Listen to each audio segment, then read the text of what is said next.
सांगितलं मागे घ्या, परंतु रोहित दादांनी शब्द दिला शेतकऱ्यांना की जोपर्यंत हे सरकार आहे, सुनंदा वहिनी, कुंती वहिनी, राजेंद्र दादा, तुम्हाला सगळ्यांना हे शेतकरी सांगतात की रोहित दादाच्या तब्येतीला आम्ही काही होऊ देणार नाही.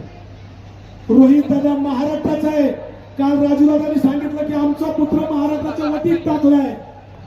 सोपं आम्हाला शब्द नको, निर्णय पाहिजे.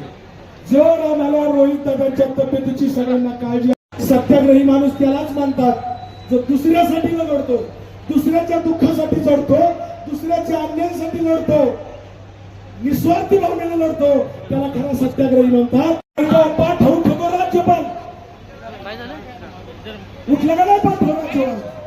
आणि आता या कष्टकरी अन्नदात्या शेतकऱ्याच्या कर्जमाफीसाठी जो फसवा निर्णय घेतलाय, एकच मुख्यमंत्र्यांना येऊन पुढे येऊन सांगायचंय, आम्हाला या आंदोलनातून जर कोणी टिंगल टवाळी करत असेल तर तुम्ही त्या टिंगल टवाळी करणाऱ्यांना उत्तर नक्की देताय. बघूयात आता काय होते.